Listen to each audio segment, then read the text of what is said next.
Good evening and welcome to the Township of Woolwich Council meeting on May 30th, 2023. We are now live on YouTube. I will start with a roll call of council. I, Councillor Grant, am present and chairing this meeting. Mayor Shantz? Present. Councillor Bryant? Present. Councillor Burgess sends his regrets. Councillor Kudo? Present. And Councillor Schwinn? Present. Thank you. We will now move to a public resolution to reconvene an open session. Do I have a mover? Councillor Bryant and a seconder. Councillor Kudo, and that all those in favor? That is carried. Thank you. Start with the land acknowledgement. I would like to acknowledge the land on which we live has been here from time immemorial and that Indigenous people have lived here from time immemorial. I thank the Chinatan, also called the Attawandaron, the Anishinaabe, and the Haudenosaunee people who have lived here and cared for this land and who continue to share and steward this land with us. May we together learn to care for each other, our flora and fauna, and the land that sustains us. To begin, are there any disclosures of pecuniary interest? Councillor Schwinn? Item 12.2, BS 2223, regarding 1071 Zuber Road.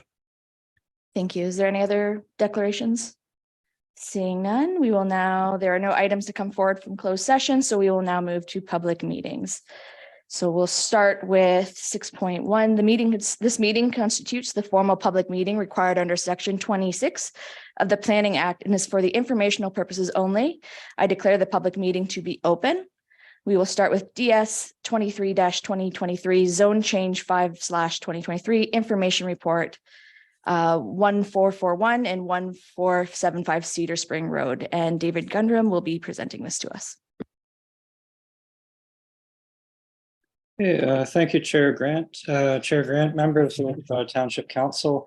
The application before you tonight is an application proposing a zone change for the two subject properties, which are located at 1441 Cedar Spring Road and 1475 Cedar Spring Road. The subject properties are, well, the first subject property at 1441 Cedar Spring Road is a non-farm property containing an existing residence, and located to the east, the abutting property at 1475 Cedar Spring Road is a farm property of approximately 21 acres or 8.5 hectares in size, containing an existing farm cluster, including a barn and a single detached dwelling, as well as a shed structure that was erected on the property approximately 10 years ago. The purpose of the application, I'm just going to share a screen here quickly, is really to sever a portion of land shown in red here, being approximately 0.65 hectares or 1.6 acres that would be transferred from the farm property at 1441 Cedar Spring Road, shown in green, and added as a lot addition to 1475 Cedar Spring Road to account for, to include a portion of land which contains a wooded area as well as a accessory shed structure that was built on the property approximately 10 years ago. The point of the application would be, of the zoning change, would be to recognize a reduced lot size of the farm property of approximately 20.4 acres, and also to recognize, in the agricultural zone, mind you, and to also recognize a reduced lot size of approximately 4.6 acres for the consolidated property that would form both the red and black portions shown here following the proposed severance. Truly, the zone change is needed to facilitate the proposed severance between the farm lot and the non-farm lot to the west. And the applicants have approached the township, gone through the pre-application process, and now have submitted the formal application, really to try and legalize an existing situation whereby the accessory structure shown in the red portion here that's on the farm property was truly built to support the non-farm residential use on the smaller parcel to the west.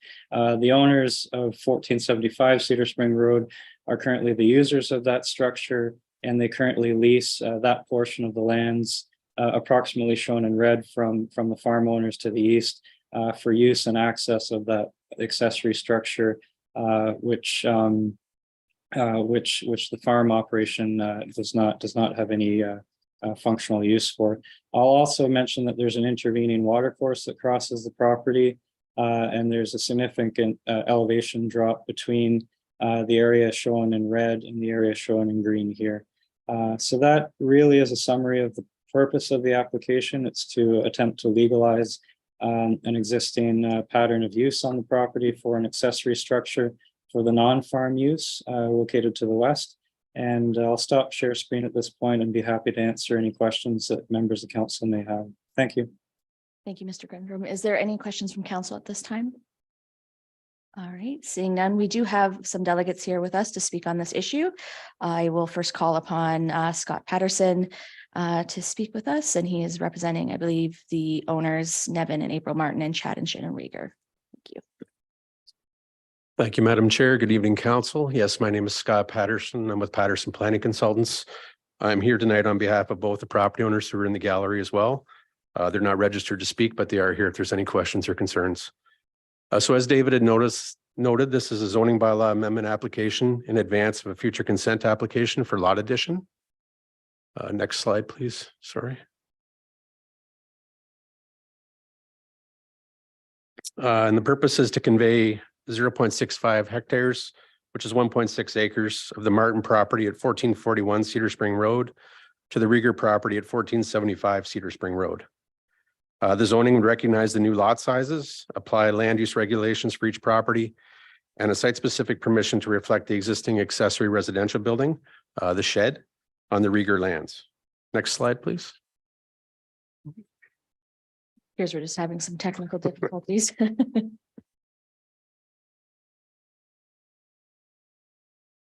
we go.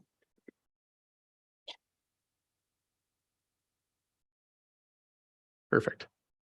So as David had noted, the Martin property is outlined in red on the image before you, and the Rieger property, the current limits are outlined in blue.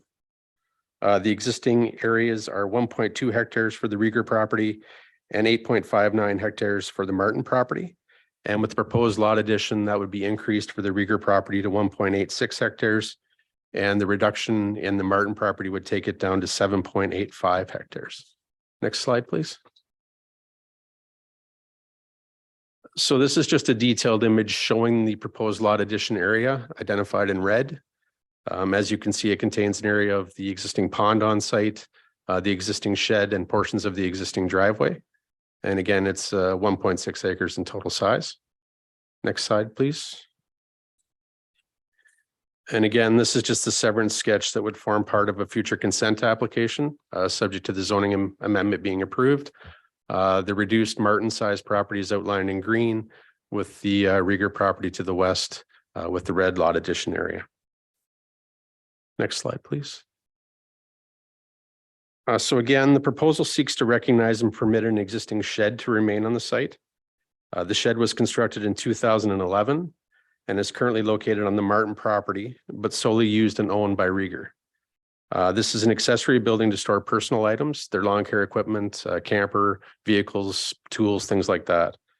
The zoning requests an increase in the overall size from the 112 square meters permitted in the zoning bylaw to 294 square meters to reflect the existing condition and size of the existing building. Should this be successful, Rieger would seek out a building permit to recognize what is there today. The shed does have hydro, but it is not heated and has a dirt floor. Next slide, please. And just some details for council about the existing shed. It is a Quonset hut structure. So this is a 2022 image from the Region of Waterloo GIS system.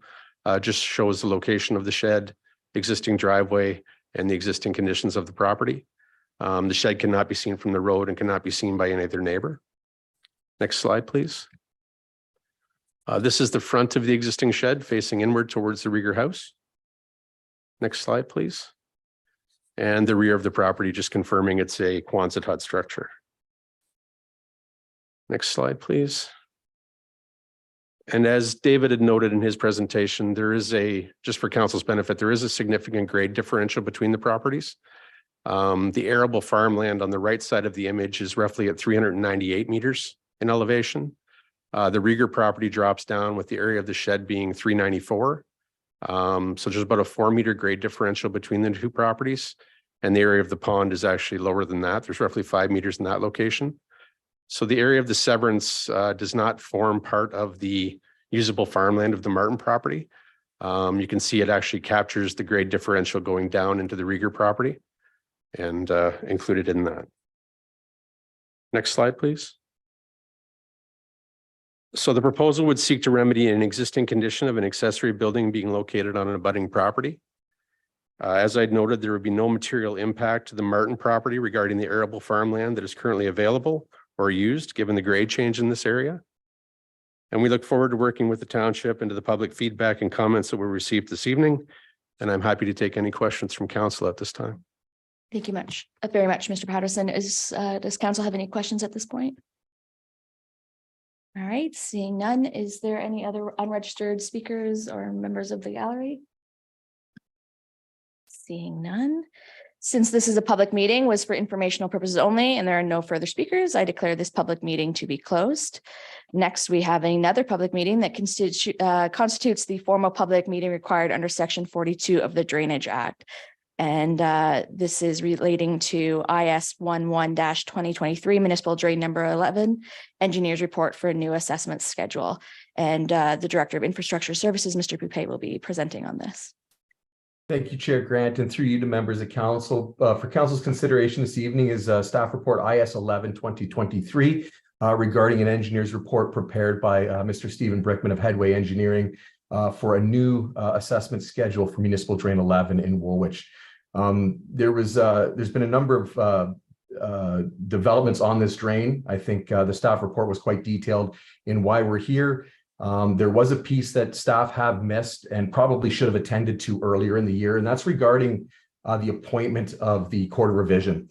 Typically in Woolwich, we have had 3 members of council sit on the Court of Revision. That is just part of the appeal process as laid out in the Drainage Act. It's a step of 1, I believe, and then the tribunal then could kick in if there was not satisfactory decisions rendered at the Court of Revision. In this instance, we probably should have attended this back in January. However, we're here. So that is bullet number 2 in the recommendation, that we do require there be 3 members of council sit on the Court of Revision. And we're asking that that exists for the entire term of this council. And it would be most appropriate, we do have drains in every ward, that there would be a member of each ward represented on the Court of Revision. So that is bullet 2. And that would not typically form part of the recommendation for a new assessment from an engineer's report. So the adoption of the report is the first recommendation. As the staff report indicates, council has options here. They can adopt the report as prepared and then set a date for the Court of Revision to have the public attend, in which case they could hear concerns regarding assessments. Or council can refuse the report and ask that the engineer, in this case, Mr. Brickman, to go away and consider changes. There is no obligation. My understanding is there's no obligation by the engineer to make changes, but there could be considerations if there were things that council wanted the engineer to go away and look at or to reassess. Council could also terminate the project and not proceed, in which case then costs for Headway's work, Headway does not do this for free, would have to be covered, and that would have to be decided by council on how that would be distributed.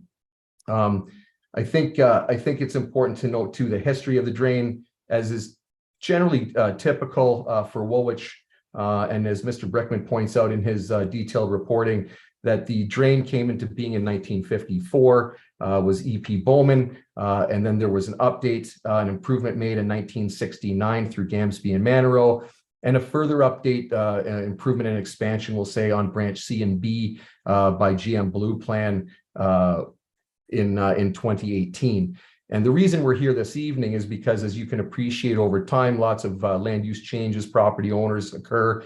And we had gone into a maintenance period in the winter of 2020 and 2021, and realized that we needed to assess appropriately the cost of drainage and for future works that are going to occur. And what Stephen has done here for us is really set us up for the future. It's something that we should be attending to on a regular basis, obviously. And as development proceeds, we should look to get development properties to continue to update those assessment schedules, so we're not found in this position in the future where we're doing quite a change. It's quite a change since the last schedule was done.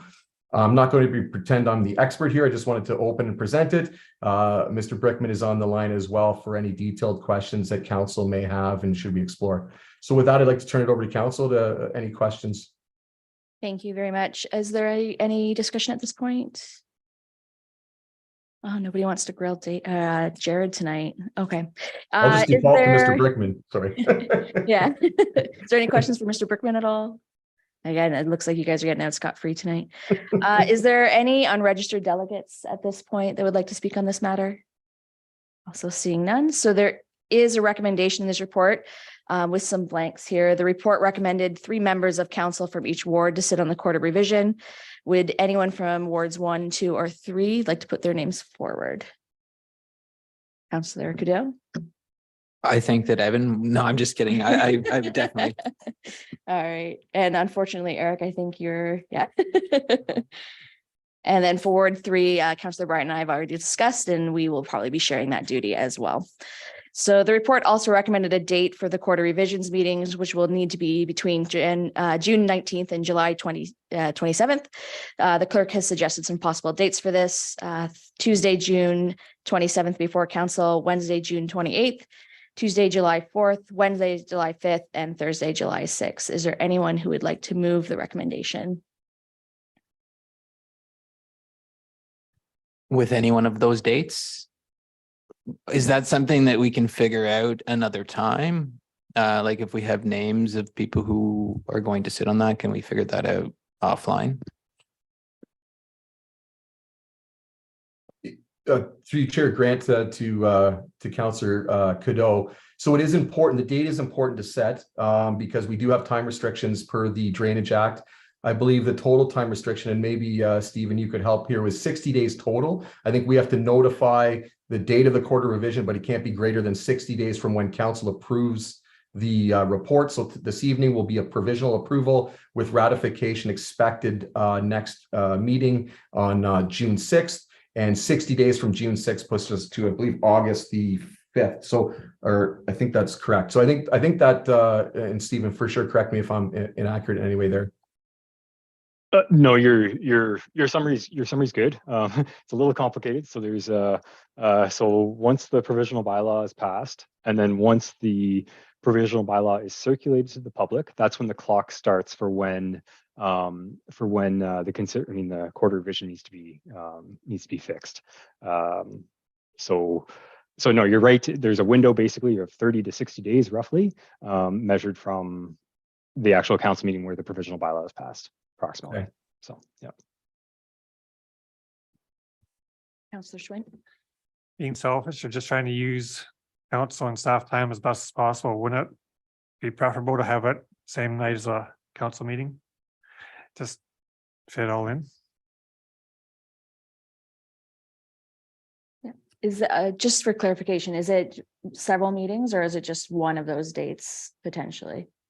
To Chair Grant, it's just one Okay. Court of Revision meeting that's held. Okay.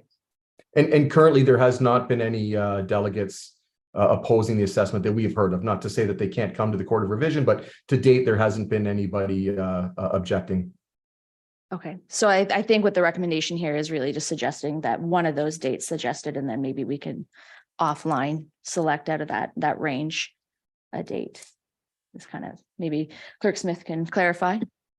Yeah, through you, Madam Chair. I did speak to other engineering staff today, and we thought we could probably work if these dates work, and knowing council's preference towards, or at least some members of council's preference towards before the council meeting. I think we could probably firm that up. I didn't run that by Mr. Poupé, so if that's okay, we could probably take that offline. But if you have any other concerns with that, either Jared or Stephen, let us know.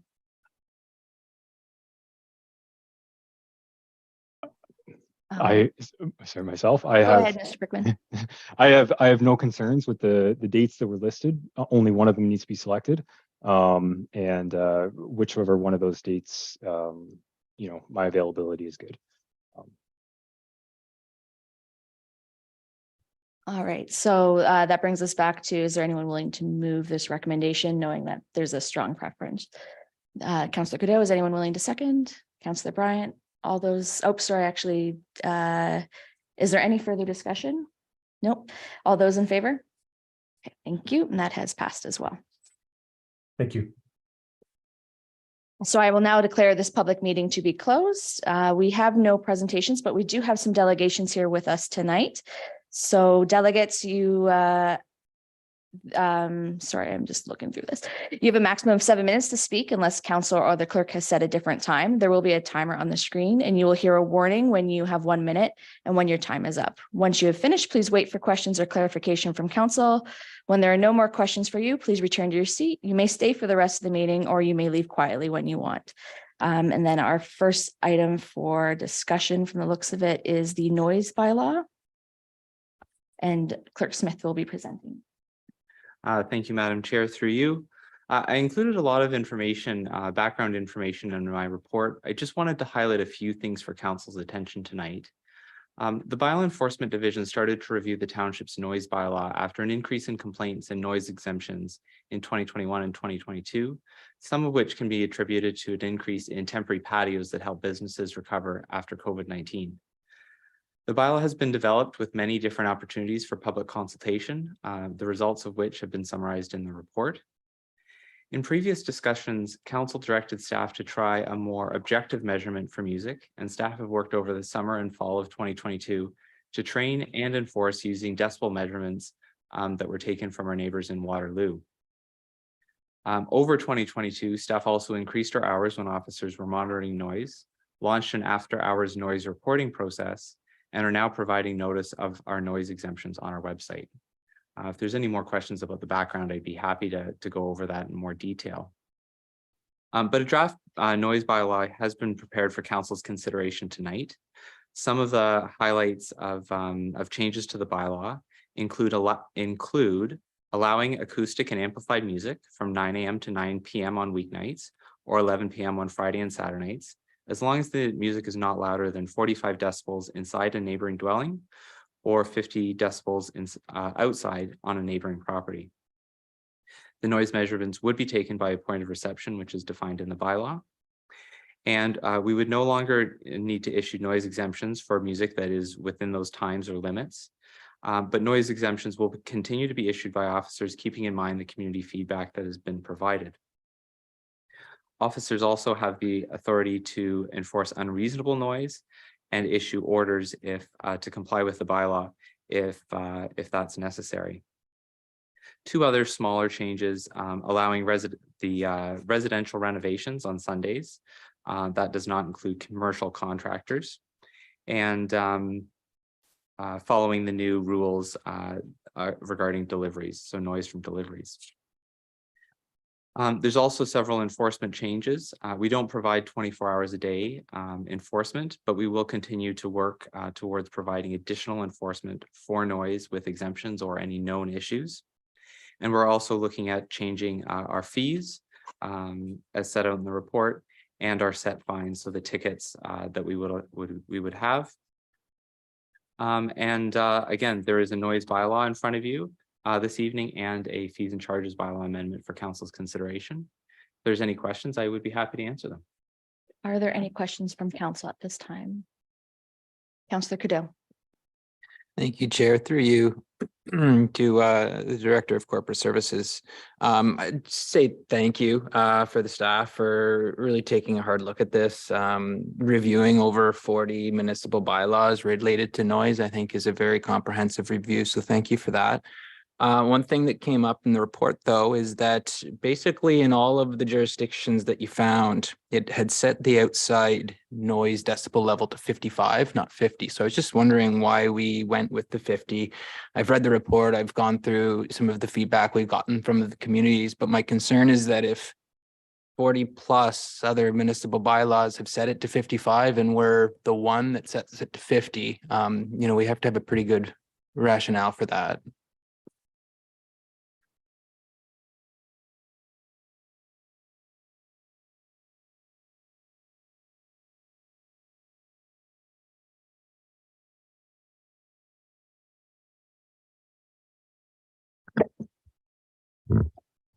It's just giving you some extra time to collect your thoughts. I think that's what's happening. Yes, thank you. It's just buying me some extra time there. So yes, the original bylaw, the original proposal did propose a 55 decibel limit on music outdoors. We used that based on the experience that Waterloo and Toronto had, or the decibel limits that they found. I don't think there's anything wrong with this number, but Following the community feedback, we definitely had some residents suggest that that was too high. They asked us to go, 45 decibels or even lower outside. I think that's too low. I can understand that St. Jacobs or any of our communities aren't, the same as Uptown Waterloo or downtown Toronto. So I think a 50 decibel level is a good compromise there and is still reasonable.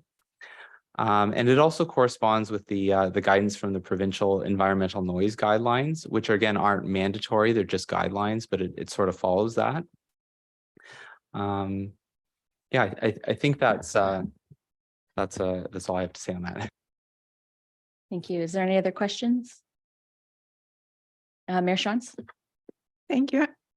I know you and I have talked about it. I'm not sure if it's in the report or not, but can you give us an idea of what 50 decibels sounds like? And not to actually sing for us unless you want, but Through you, Madam Chair, I think that would be very disruptive, and you wouldn't want to hear that at all. When we did the last community meeting, we did a noise reading in an indoor setting, and I don't think it was really a good measure of how loud 55 decibels is when you're, or 50 decibels is when you're outdoors and you hear the ambient music outside. If you think about something like a refrigerator or a quiet conversation, that's kind of in that 50 decibel range. Councillor Schwint was kind enough to call up an app. And so as you were talking, it was fluctuating between about 40 and 60. Thank you, both of you. Councillor Schwint. I'll just jump in on noise app at the public meeting about the noise bylaw. I downloaded 2 noise meters just to get that same question answered. My take home is it's still a big range. Like 40 to 60 is a big range, but it gives us something to work with. Any other questions? Councillor Bryant? Just a comment, excuse me, I believe 45 is a rural setting by the Ministry of Environment guidelines, which is, it's not quiet, but it's not noisy. It might be some birds chirping and a few things like that, but I think 45 is just a very rural. And I believe when you get into the suburban areas, 50 to 55 is what you'll find in an area with subdivisions and traffic, but I could be wrong. So through you, Madam Chair, I think we are most likely defined in a class 2 area under the ministry's noise guidelines, which is they describe it as somewhere between a major population center and a small community rural area. So that's that combination area. And they do recommend a 55 decibel level for that area, which is partly where we came up with the 50 decibel limit for outdoor music. Thank you. Seeing any other questions? Seeing none, we do have some delegates on this matter. We have the chair of the St. Jacobs BIA, Nick Benninger, and with him are Dan Vandermolen and Graham Spence available to answer questions. Did I do that right? Thank you, Chair. If I don't get any of the decorum right for this meeting, forgive me, it's my first time. I've seen that a couple times. Thank you for your example. First of all, I want to thank the township for all the hard work that's been put in. I've been at the center of this, I think, from fairly early on as a business operator, and then as a BIA board member, and now chair, very much so at the center of a lot of it. And I think St. Jacobs is very much the main part of concern, I think, for most of what's going on. So we do appreciate the hard work that's being put in. I think from day one, the very thing that we hope to get from this was perhaps a more definable set of rules that could help us all understand what they are. And I too have that app. I know it won't be as dependable as the professional readers, but it helps us understand where we're at. It helps us work with musicians when we brought them in, or any of those types of things. And really clarity and just defined rules is what we want. We of course want them to be in a place that makes them easy for all of us to work with, but just fully understanding what the rules are, rather than being relatively objective to the person who comes eventually to inspect. And for the residents who the ones who are of concern, I have come to know over the the few years that we've been going through this are very up to date on what the rules are, and that shouldn't be surprising, which makes it all the more difficult to work with them when there are no defined set of rules. So we're very happy to be close to a finish line, or a phase one finish line with all of this. And we did want to point out some of the positive things that come along with it. I think this is sort of repeating probably a lot of information that everybody's aware of, but first of all, the existing bylaws were certainly, I think, out of touch a little bit. I had to Google what instruments of husbandry was when I first read through the bylaws to understand where we sat. And businesses have long been breaking these bylaws unbeknownst to them, because we have outdoor speakers that play ambient music on very small patios and what have you. So it was in dire need of an upgrade. And as this conflict, and it certainly did become a conflict, rose, it became all the more important to iron this out, because those individual interactions with business owners and residents just became harder and harder to manage with the fact that we were already breaking these rules, and then bylaw wasn't necessarily enforcing them because it wasn't on anybody's radar for all that time. Some of the positive things beyond the usual music on patios that have come along with it, I think, with the Mercedes group leaving the village, and for clarity, I've been working in the village since the early 2000s, very closely. I worked for the Sean's family. So well aware and well familiar with everything that's been going on all along. When the Mercedes group left, there was a massive void in tourism marketing that was going on. And then, of course, you add to it the pandemic, which just radically changed the landscape for all of the businesses. When we first came into town as the Fat Sparrow Group, as a business owner in 2018, a big part of our plan was to not rely so much on international tourism and sort of tourism from abroad, but rather start to look to the 500,000 people that are in our backyards here in Waterloo region as day trippers and backyard tourism. And also to look directly at our people in our backyards within the St. Jacobs area and the township as our customers. And it's hard to do that when you kind of just focus on the day-to-day tourism business, because it's not so appealing to the people who live here and want to support the community around them. So lots of businesses have been like-minded, and the BIA has been very like-minded in getting to that goal. And through that, we've been doing community-based events, whether it be changing the way St. Jacob Sparkles operates, the Fire and Ice Family Day Festival that we did, the Pumpkin Parade, and most recently our Cinco de Mayo Festival. All of these have been wildly successful events from business point of view, from community point of view. Of course, there are always a few people that aren't overly happy with them. And those have been made possible through getting noise exemption permits. So we're very happy to have been able to do that. One thing that I wanted to point out is that the crisis of this, so to speak, the main point of conflict was at the height of COVID, when so many businesses like mine and like the events facilities had to move outside. And there was some legitimate things going on that weren't conducive to the community around us. But through that, and through the help of the township and bylaw, who's been very cooperative, we did pivot and we did adjust our things, and we did adjust the way we behaved as businesses, and as a BIA, how we promoted those businesses to behave. And I think without any real changes to the bylaw yet, a lot of really great improvements have been made, and a lot of great relationships have been smoothed out a little bit. And to that point, the last meeting that was a month and a bit ago, I think there was only 7 people in attendance total, which is a good indication of how much the simmering has calmed down, and things aren't as high tempo as they were at one point, which is a massive success, I think, for the relationship between businesses, BIAs, and the residents around us.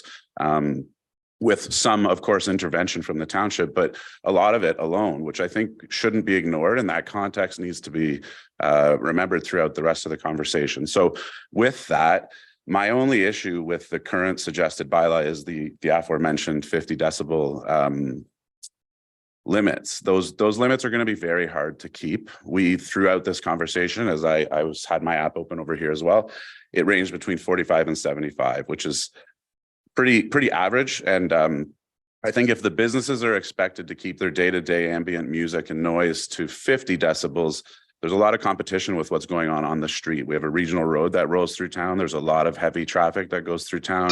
There's construction. There's all kinds of things like that. And I do worry that we're going to set back up a position for more conflict and more negative interactions with the residents around us when they too have these apps and realize we're at 51 or what have you. So I would suggest that we look at the 55 number. One interesting thing of note too that I'll squeeze in just before we're finished that I read in the very detailed and amazing report, frankly, like you guys put a ton of work in. Niagara Falls was one interesting area to look at, and they had, for their tourist areas, they had exemptions that sort of further deviate from the overarching bylaw. And I think that that's important to remember for St. Jacobs, where during the 2022 survey, we had a 59% feedback from businesses and only 23% feedback from the residents around us, which really shows that a lot of the nature of what's going on in St. Jacobs is tourism related and business related, and therefore some of that should be reflected. So if that 55 decibel reading is only in St. Jacobs, I think that would be a good compromise. I think that's everything I had. I got a couple quotes from residents that were happy with what they're doing, but they're kind of irrelevant because everybody knows there's happy people out there too. So thank you for your time and the extra 13 seconds. Thank you very much. Is there any questions for the delegate from council? Councillor Schwint? Thanks for this and thanks for all the work BIA and business have done, because it's a tough situation. Our residents are on one side, businesses on the other, and we have to work together. So I guess I'm curious, moving past the 50, 55, 60, pick a number, which no matter what will be wrong. Is there any other, I guess, mitigation measures that you think might help the situation? Thank you for the question, Councillor. Did I do this right? Yeah, I just more, and we are trying as a BIA to engage through our quarterly socials that we plan with the community around us. We have one coming up next week following our BIA meeting. So we take a little bit of our budget dedicated to buying a few snacks at a local establishment and invite the community to come out. It's both for residents and for the membership of the BIA, because if anyone's ever worked on a BIA, the membership are pretty they don't really get involved unless there's something bad going on, then they get pretty loud pretty quickly. So when things are running smoothly, they're fairly quiet, and we're trying to eliminate some of that and get more involvement. Again, a lot of this is a hangover from the days of when it was run more like a shopping mall or a corporation, the village. So we think those are making a big impact. The upsetting thing is, or I shouldn't say upsetting, the not so positive side is that the few people that are still quite upset about the direction the village is going don't come out to those engagements with us. So we still can't really bridge those gaps. And in some ways, I think the gap just gets bigger because they see us coordinating and collaborating with their neighbors, and they maybe feel even more ostracized and more left out. So if the township could help in any way, it's to continue to get positive and I suppose constructively negative interactions between the residents and the businesses and the BIA, so that we can have conversations and they can understand that we really do want to find a common ground where everyone can be relatively happy. There's always going to be a day where you're going to have to shut that window because something's going on. But overall, people can understand that it's a community where there's space for all the types of businesses and residents that need to go on. So if there's a way for that to happen from the township's point of view, I have no idea. But that to me is the number one way, is to just to continue to break down those barriers and bridge the gap so that we can get to know each other better. And when you do that, you're a little more forgiving to your neighbors. Thank you. I actually do have a question myself. You mentioned at the meeting about a month and a half ago, you had about 7 residents show up. Just for context, when this first started, how many residents were you maybe interacting with or hearing from at those meetings? Thank you for the question, Chair Grant. I believe it was actually 7 people total. I couldn't make it that evening. I know that one of the businesses in town that's been at the center of this was there. I think there was 3 or 4 residents total. That number was probably, I would imagine it was closer to 15 or 20 people that would have raised their hand and said, there's a problem going on around here and we need to fix it. All of those numbers are very, very small in the grand scheme of things when you look at the population. But I also believe, I think, and agree with the people in this room that no individual voice should be ignored and everyone should be heard and try to be at peace. But, you know, when you get down to 3 or 4, it starts to become clear that, that they might be the group that never is 100% happy. No, thank you for that. And I think it speaks to just your willingness to continue those discussions, and to see that number dwindle is indicative of the hard work that you and the township have done on that matter. Are there any other questions from council?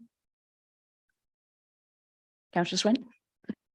It's not so much a question as a comment, because really appreciate Nick's here tonight to talk about BIA's position and steps. And I've heard from probably as many residents on this issue as I have on speeding, for example. It's a biggie in St. Jacobs. And I think everybody is agreed that having a more clear definition is going to be helpful for all parties. So I think that's a big win. Clerk Smith's done a lot of work to design it and come up with a number. Sorry, Mr. Smith, it won't be the right number no matter what number you pick. That's just reality. And we're going to have to work with it. But it's a starting point to hopefully build bridges, as he's talked about before. But definitely there's a group of community members there that are impacted by this noise. And we have to find ways to live in the community together. Thank you very much. Seeing no more discussions, thank you very much, Mr. Benninger. Thank you. There is a recommendation in this report. Is there anyone who would like to move the recommendation?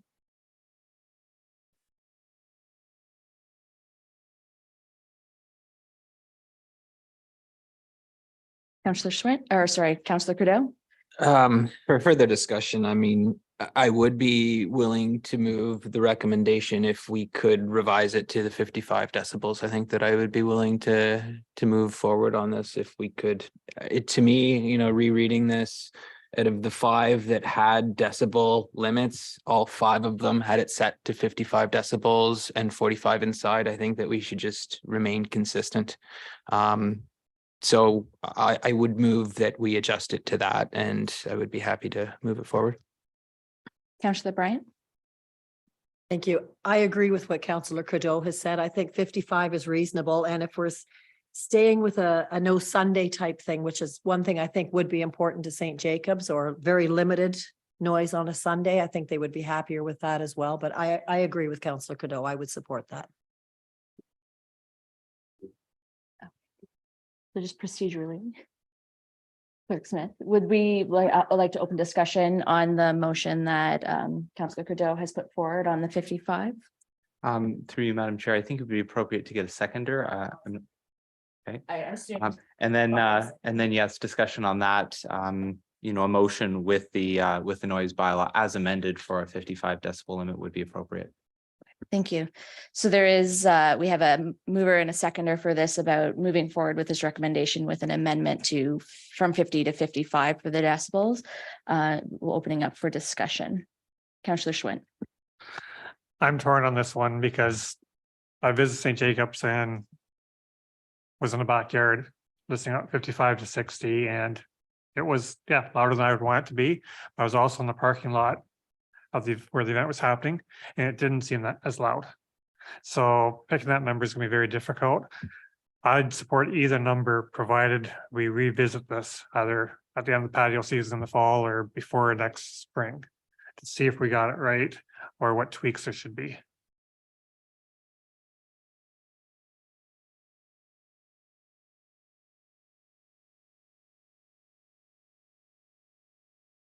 An amendment for a 1 year, have the bylaw enacted for 2023. Be an amendment. Would it, sorry, would it be a review at the 1 year mark to ensure that it's kind of meeting the needs of residents and businesses? Is that what you're thinking? A review of some parts, because I know there's gonna be, we won't get it perfect. It deserves some time. Thank you. So Clerk Smith, I'm feeling that the amendment is that we would raise to 55 decibels with a review within a year's time on maybe meeting with the delegates of the BIA and the residents at that time. I think if the mover is acceptable to that, then we can keep that. Yep. Right. Any further discussion? All right, seeing none, do we have a mover and a seconder for this? So it's just voting to approve. All those in favor? And that is approved. Thank you. Okay. So our next item is considering report C 23-2023 respecting, oh, that's the one we just did. Never mind, sorry. Oh, sorry, consent. Thank you. So we will now move to the consent items. Before we pass a motion receiving the balance of the consent agenda, does anyone on council wish to remove an item for further discussion?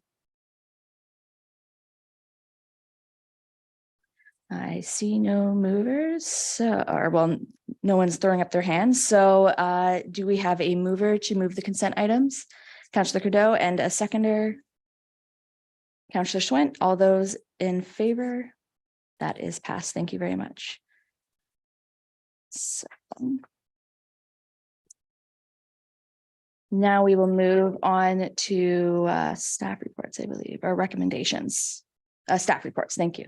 We have 12.-1 memo request for Pride flag raising ceremony, and this will be presented by Councillor Trudeau. Thank you, Chair Grant. So yeah, as the co-chair, I'm happy to bring the first request from the Woolwich 2S LGBTQ+ ad hoc working group forward to council here tonight.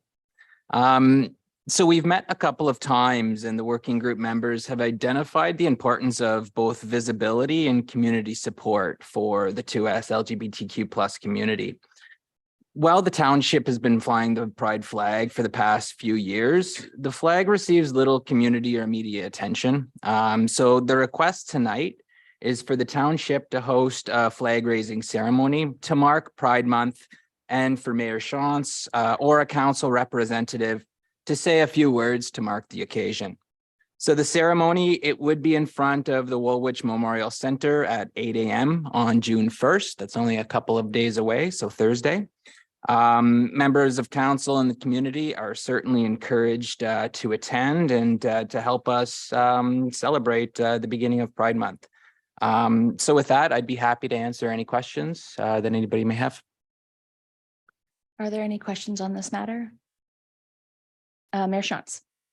Yeah, thank you. I'm happy to say a few words, but as I sit here, if there's a council member that would really like to say a few words, I would defer to them too. So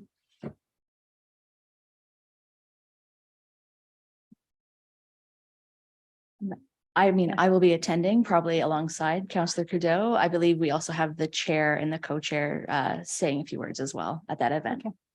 Fine. Councillor Schwint. Just wondering if we get a bit more background on why the flag raising at 8 a.m. on the 1st was chosen as kind of township's, I guess, official way of marking Pride Month. Because I'm worried that we're gonna have attendance of 5 people. Just spitballing here, and we want to have attendance and awareness of it compared to, say, we've got a council meeting next week. Do we have a ceremony at that point, which may be seen on YouTube by exponentially more people? I guess I'm not opposed to it, I'm just curious the rationale and what the thought process was. Yeah, to answer the question, I think that you bring up some good points. I think that celebrating it at 8 a.m. on June 1st, which really marks the beginning of Pride Month, is just a way that we can, signify the start of June 1st, the start of Pride Month. So the earlier, the better. Woolwich Memorial Center is, one of the hearts of our community. So I think that that's a relevant spot. And, if there's only 7 people, there's only 7 people. I mean, Councillor Grant and I will be 2 of those 7, and we would welcome anybody else that wants to come. Sorry, Sorry, just maybe speaking on this a little bit more for you, Councillor Schwint. There was discussion that the 8 a.m. start time would allow students from the high school that's next door the ability to get there as well as get back to class in time. And then I believe members from the ad hoc committee will also be inviting media to that event as well. But perhaps Clerk Smith could provide some more information on this. Thank you, Madam Chair, through you. I am the staff support for the committee. I know we looked at some other municipalities that do their flag raising ceremonies, and they're all sort of around that same 8 a.m. timeframe on June 1st. The other piece is, I guess it's traditional to do a flag raising ceremony before you raise the flag, and the township has typically raised the flag, somewhere between 8 and 9 o'clock on the 1st of June. Mayor Schranz. Yeah, that's not to say that at the council meeting, we couldn't have some kind of recognition and council could speak to that as well. Is there any other questions? Okay, so there is there is a discussion, or if anyone's willing to put a recommendation on the floor for putting forward the flag raising. I'm gonna, Councillor Cadeau, seconded by Mayor Schantz. Is there any further discussion on this matter? Seeing, oh, yep. Just confirming, I'm sorry, that was really close to the microphone there. Because this is Thursday, speaking arrangements, because like I'm happy I'll be there. I'll be happy to say a few words if you're unable to make it, but that's something that we can coordinate afterwards as well.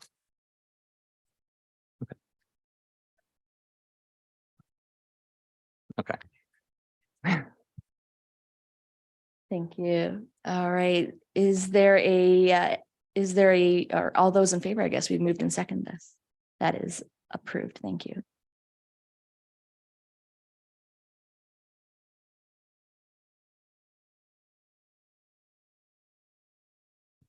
All right, sorry about that. We are now moving on to our next report, 12.2 DS 22-2023, 1071 Zuber Road update. And the Manager of Development of Engineering, Lori Fox, will be presenting. Thank you.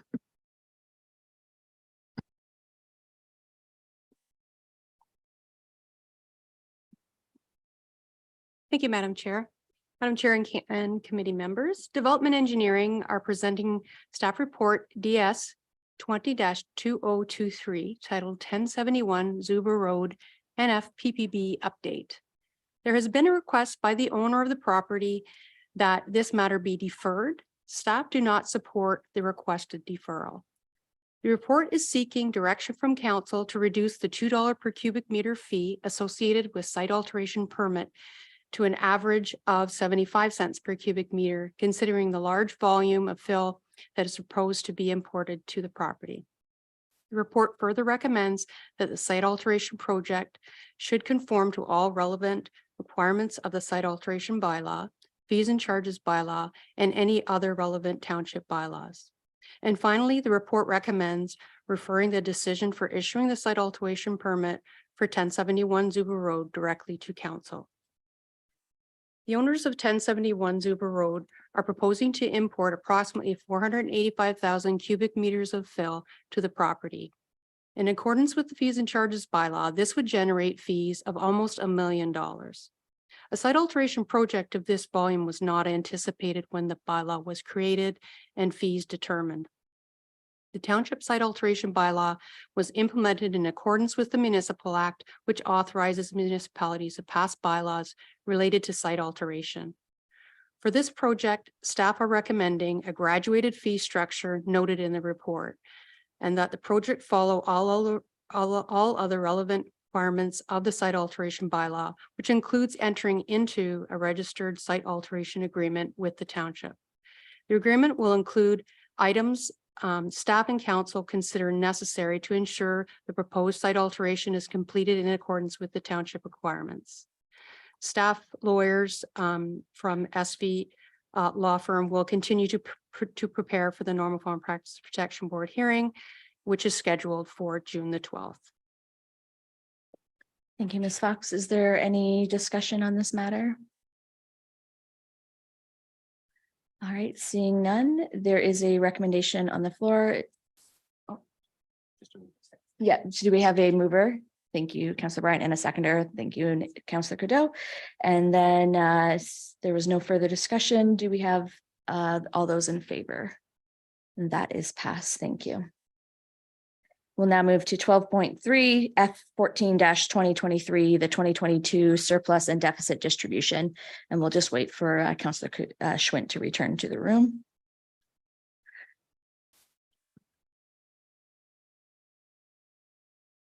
And this will be presented by Mr. Petherick. Thank you, Madam Chair. So as we're coming to a close with the year end 2022, this is the surplus deficit report that you will see from staff on an annual basis.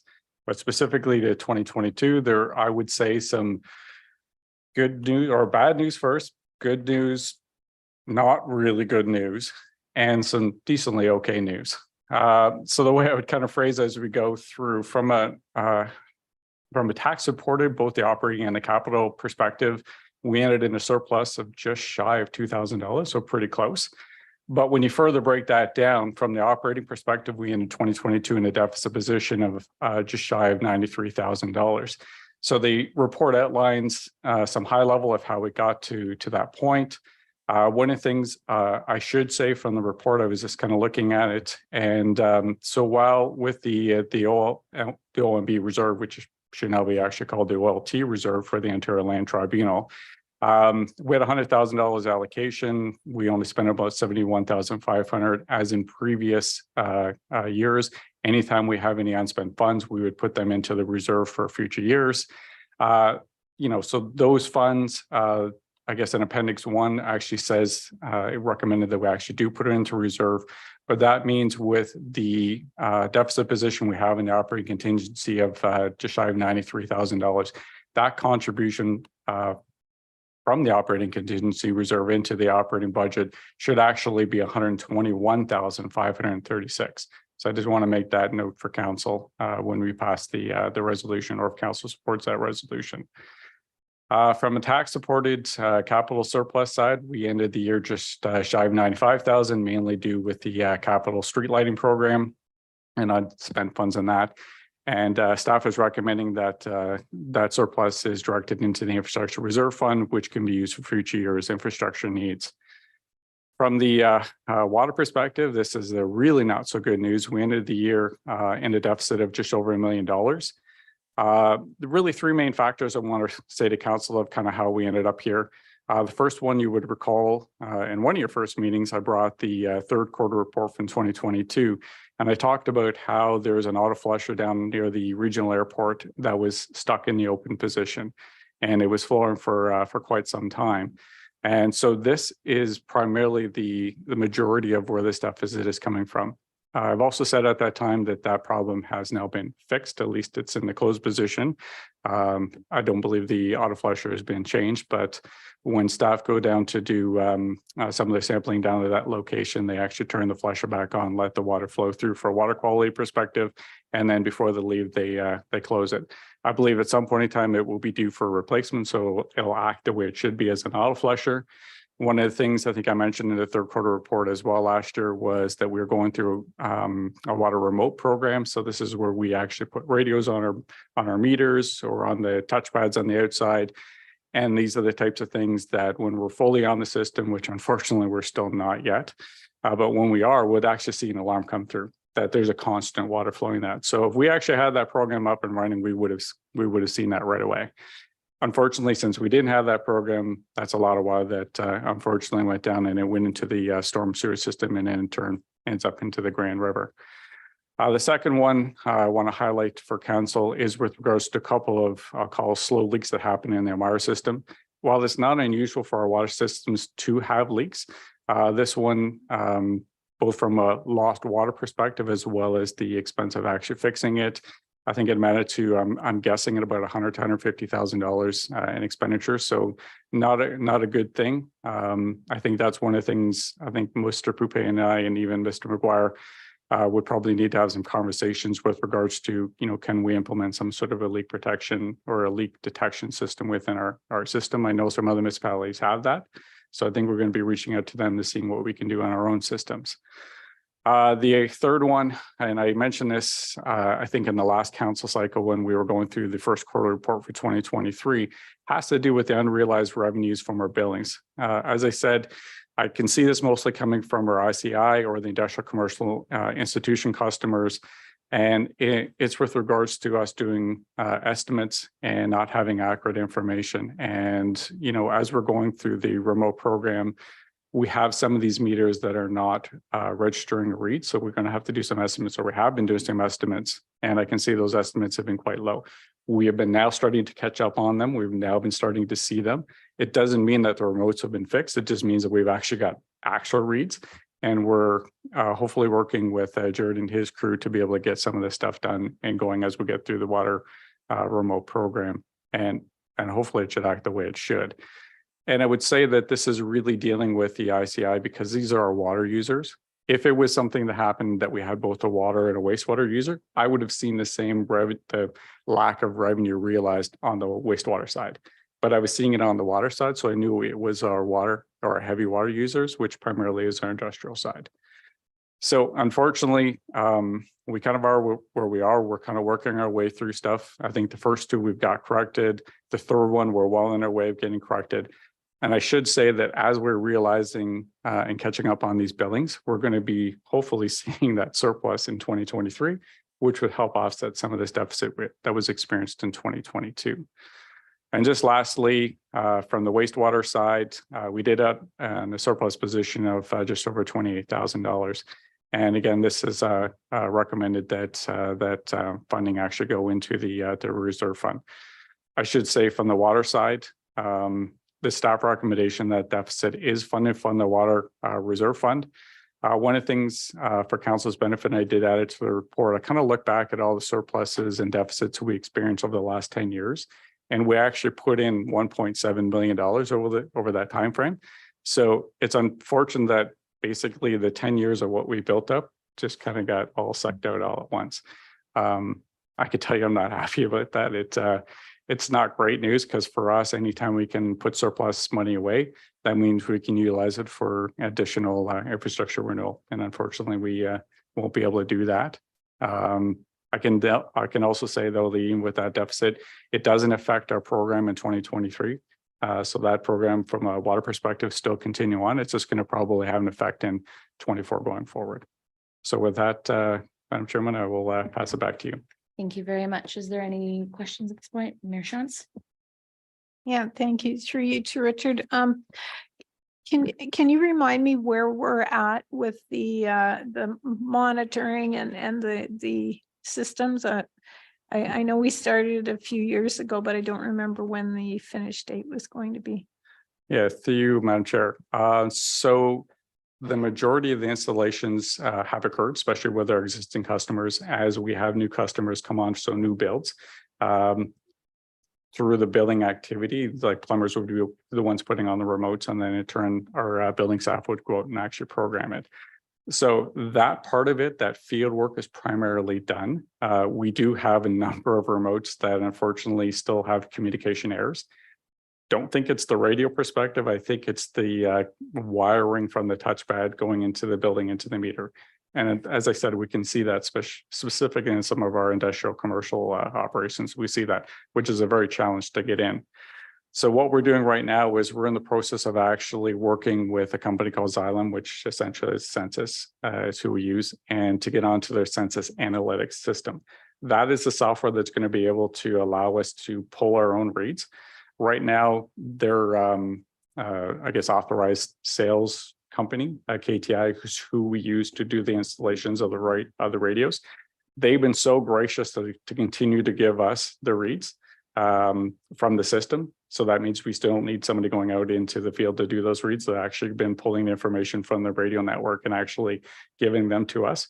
Unfortunately, that also means then we're still manually entering those into our billing system, which is completely inefficient. So when we're finally up and running onto the census analytics, again, we'll be able to pull our own data, and then in turn, it'll be able to connect into our existing financial software, and it'll just be an upload into it. So we're at the testing phase of that right now. And so we're kind of on that last minute cusp of doing that.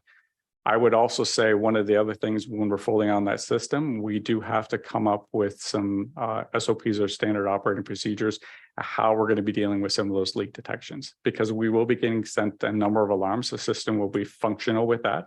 So if we start to get alarms, especially with anybody that may have a leak in their house or a leak on a property, and we start to get alarms, we need to put in the practices in place of how we reach out to those people and what timeframes do we be able to reach out to those people.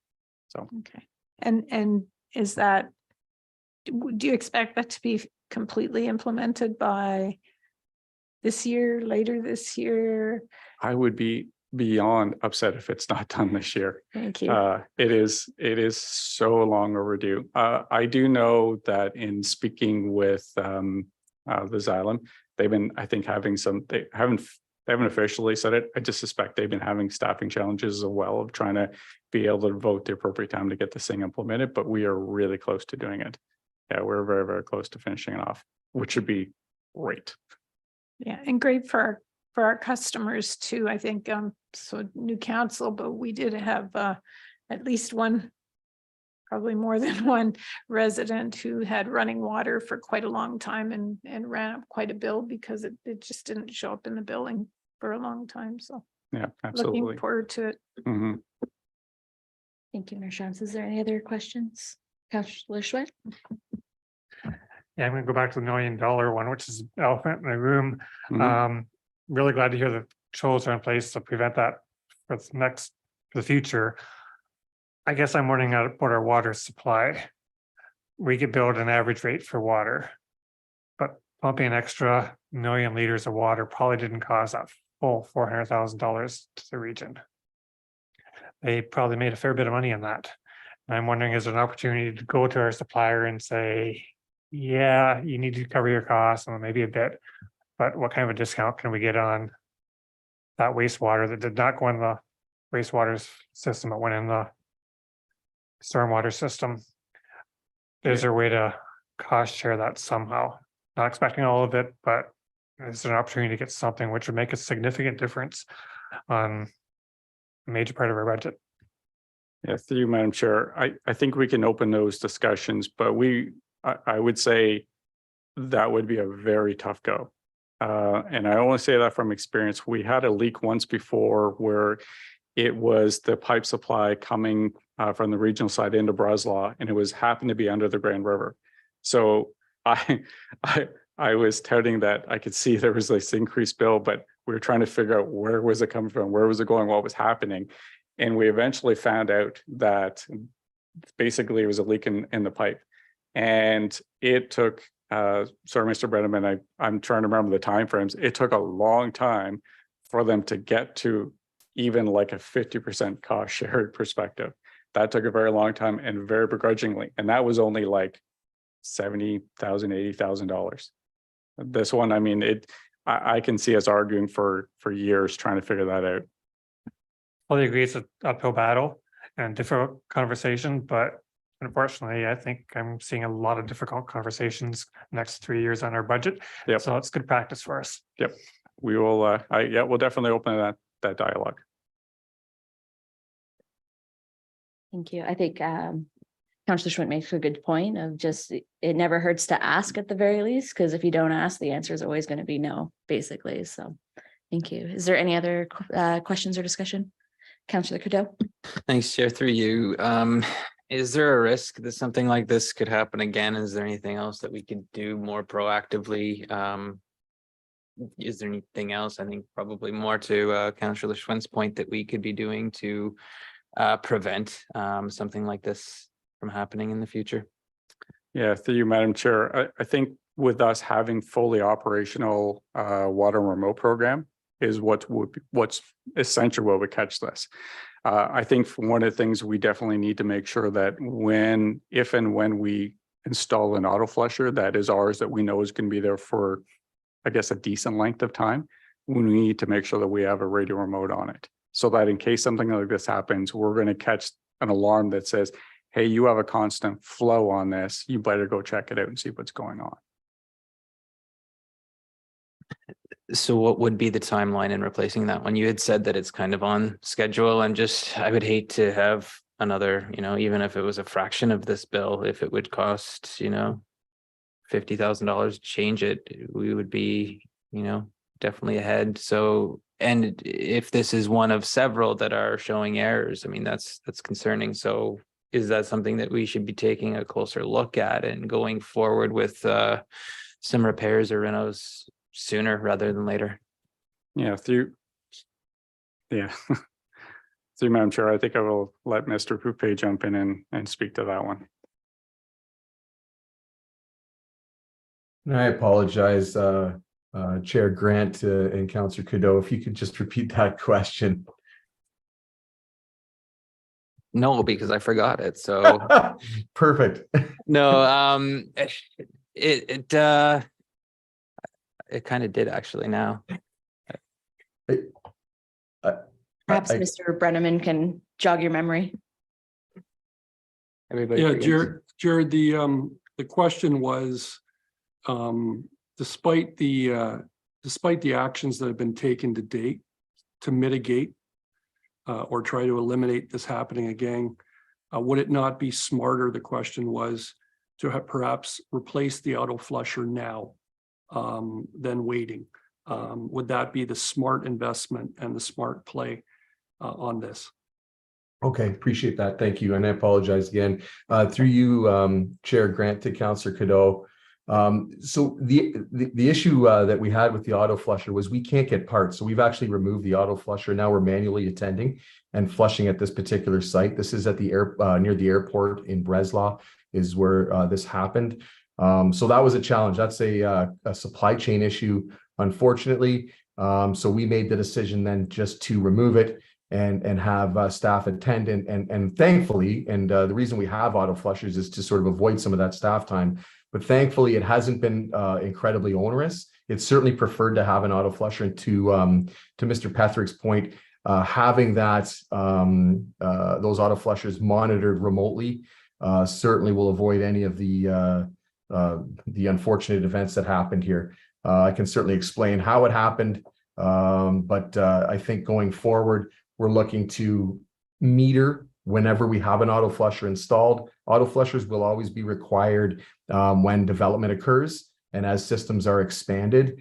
But we are looking to obviously close loops. For example, this auto flusher in this location in Breslau will be obsolete, will not be required in the not too distant future when the water main is extended to facilitate development in that area. So, they are intermediate situations where auto flushers are in place. Could be years, but obviously we're making enhancements on the digital side of things with remote reads.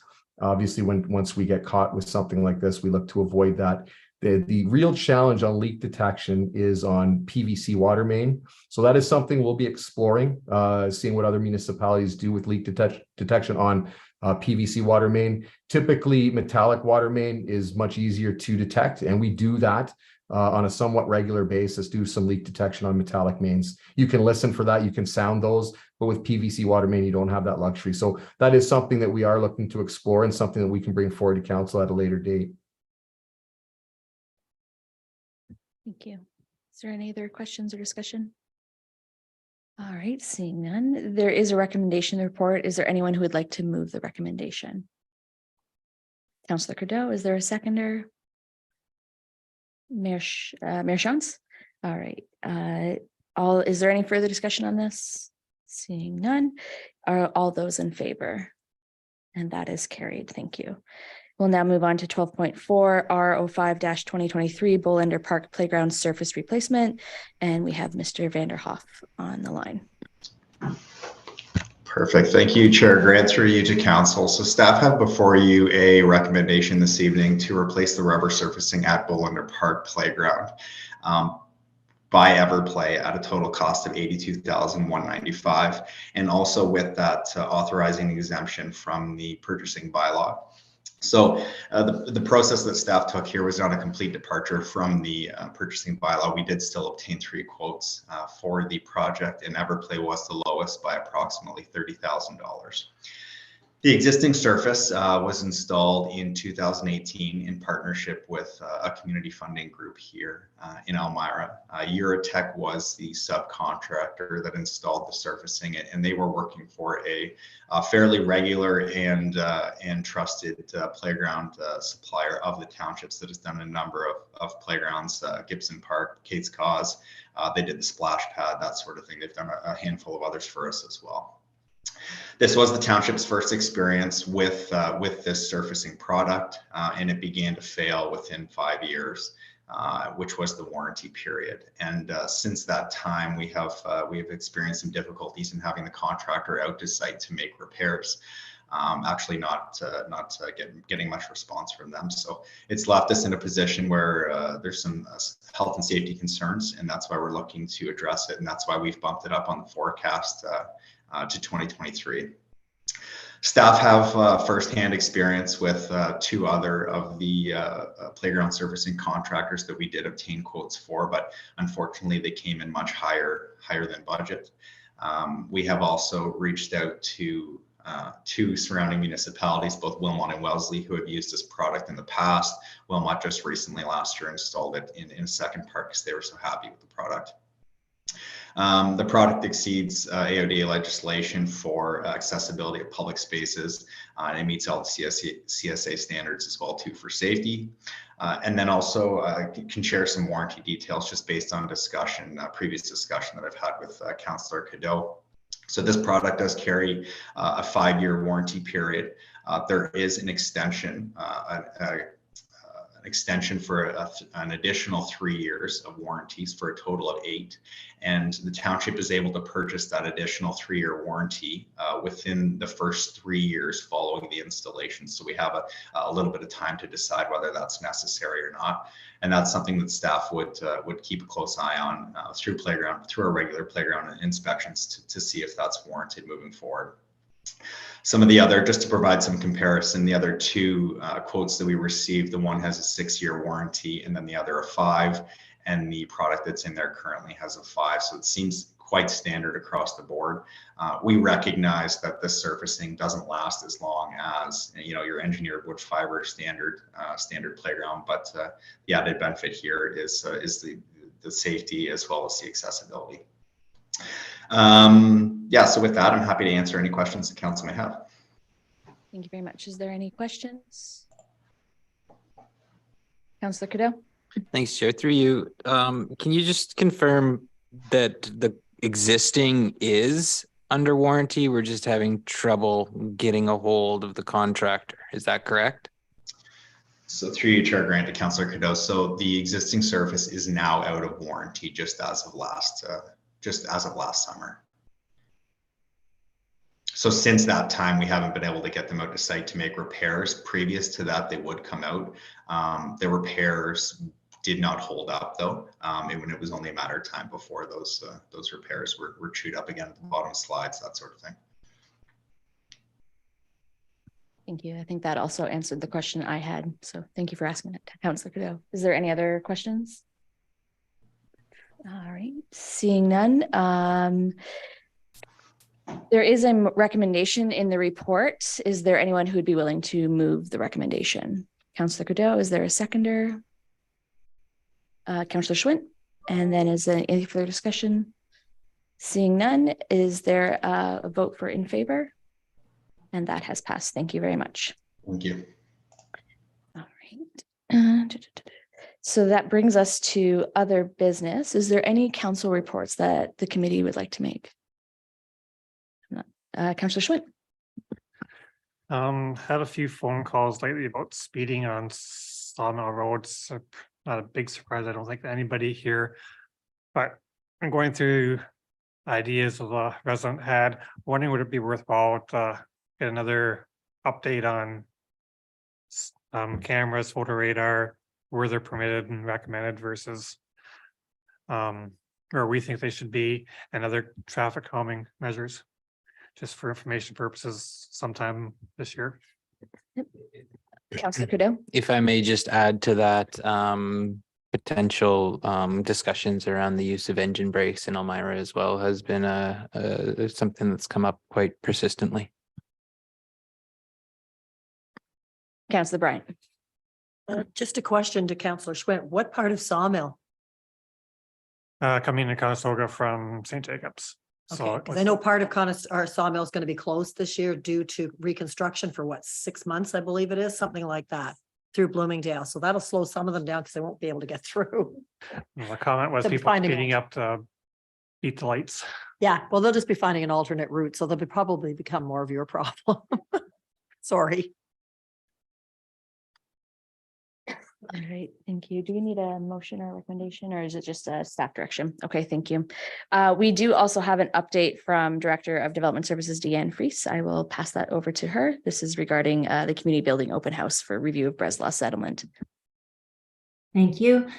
Through you, Madam Chair, we have an open house coming up on June 22nd from 4 till 7. That's for the update to the Breslau secondary plan. So you'll see in the notice there is also a map included. There's a lot of additional lands that will be added to the Breslau area through the provincial approval of the ROP. So this will be our first public open house session. It is an open house, so there won't be a presentation, but there'll be boards set up, and then our planners will be there to answer any questions that any of the public or development community have. All councillors are invited as well. I don't know if Jeff wants to comment on whether or not that is an issue for a public meeting, but I think it's okay. He's shaking his head no, so I think that means we're in the clear there. Okay, sorry, just thought of that as I was speaking. Thank you. Councillor Bryan. Thank you. Just a question for Deanne. How much extra land is being added to Breslau, or do you have a number? We don't have exact numbers yet, but we anticipate it's around 5,000 acres. Okay, so further to that, where's the rest of our 18,000 acres or 100, whatever that number was the Ford government just gave us? Where's that extra land being added? Do you have an answer to that, or? Majority of the land is being added in Breslau. That is that 5,000 acres. Right. I'm not sure what other land you're talking about. There's a little bit that's being added in Elmira, a little bit in St. Jacobs. So the bulk of what the Ford government has given us is all going into Breslau. Is that correct? Yeah, the provincial approval of the Yes. ROP is almost, most of it is in Breslau. Okay, thank you. Is there any other questions? See none. I do have one. Deanne, maybe just for the benefit of our viewers, what would be the type of questions you would anticipate residents may come with, or maybe give them an idea of the type of answers that they could come to and receive if they have questions about the settlement? Just kind of maybe giving them direction of what type of things can you answer and what type of things can't you answer? Yeah, so this is very early in the process. So right now we've just, the only thing we know is the lands and where they're located. What will happen through the secondary plan process is a general transportation network and figuring out what type of land uses would be permitted through the official plan on those lands that were previously agricultural land, but are now coming into the urban area as per the provincial approval. So looking at the different land uses and how the circulation of that area is, and just very preliminary work on how we're going to service those lands. Perfect. Thank you very much. Is there any other questions? All right, seeing none, I think that's it. Thank you very much. All right, we do have next is our outstanding activity list. Is there any items that someone would like to pull for discussion? Seeing none. And then that brings us, there is no notice of motion, and that brings us to the adjournment. Is there anyone willing to put a motion on the floor to adjourn the meeting? Councillor Coudeau, is there anyone willing to second? Councillor Bryant, and all those in favor? Thank you very much. That is passed. So this brings us to our closing remarks. I just want to wish everyone a happy Pride as we come into the Pride month. And if you are available on Thursday morning to join us for the flag raising, council would like to thank all those who participated or tuned into the meeting tonight on our YouTube live stream. I'll remind council to stay connected until we receive confirmation that the live stream has stopped. Good night, everyone.